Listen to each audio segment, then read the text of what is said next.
The first new trailer of a Pokemon game is always very special because we have no idea what we're looking at. They could be revealing 1,000 things or just hinting at them, and we'll only find out way down the line when the new trailer reveals it or we're actually playing the game. But hey, I'm not so a stranger, welcome back to the channel, and sometimes you can see the vision a lot earlier. Let's get into it.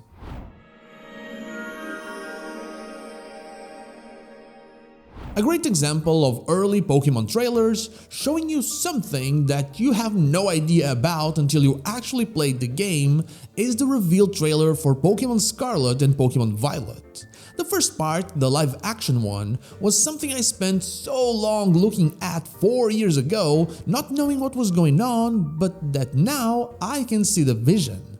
This was Katie's apron. A chest filled with treasure hints at the treasure hunt, and Gimmighoul. That door is teal colored like the teal mask. That's the Team Star logo right there. Sandwiches, grapes and oranges, and that right there is the Blueberry Academy. There are more things, but this is just to show you that they hinted not only at Scarlet and Violet but even the hidden treasure of Area Zero. The Winds and Waves trailer will also have these moments, and I am sure that I found one of them. Well, as sure as I can be while wearing this very comfortable hat, which is actually very sure. And so, the hint I think I found is a hint at a convergent form, and that happens during the live action part of the trailer. I spent quite a while looking at everything in this trailer, and while at first I was out of ideas and thought I had seen everything already, it was when I started looking into other video topics and analyzing the fauna and flora of Indonesia that it hit me. This right here is an orchid.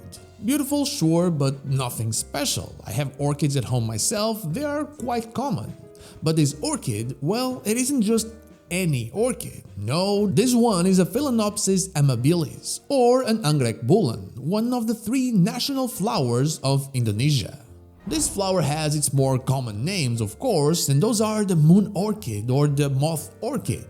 And don't we already have a white moth Pokemon that only evolves when the moon is out? Well, we absolutely do, and I think it's getting a convergent form.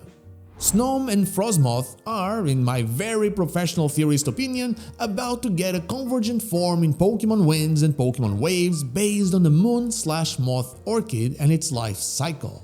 Since this national flower is known as the Flower of Charm, I think it might end up being a fairy grass Pokemon, mostly because Charm is a fairy type move and it goes well with the theory. They will be known not as Snom and Frosmoth of course, but as Snem from stem as in orchid stem and faux moth as in fake moth. Maybe they are too similar to the OG ones, the names, but let's be honest, Poltergeist and Poltegeist and Sinistcha and Sinistee, they are also very similar.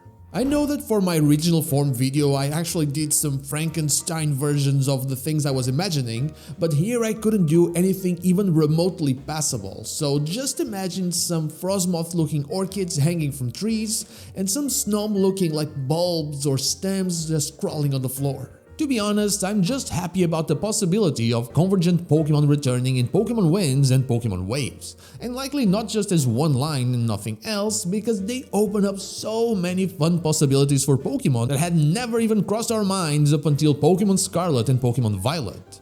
Like imagine a Bellsprout line that is actually based on a bell and is still type, or a Larvitar line that's actually a bug and not just looking like a bug. It's one of the best things to happen in modern Pokemon when it comes to creature design, just like original forms were. But what about you? Do you like the concept of convergent Pokemon? Do you have any ideas for more convergent Pokemon in Winds and Waves? Let me know down below. And now that is all I have for you today. Thank you so much for watching, and I'll see you all on the next one. But before I go, I want to thank my YouTube members Dash Plays and Good Old Deo, as well as my Twitch subscribers Anubis Here, the Dr. Joe and Teixeira23 for going that extra mile. Thank you so much for all of your support.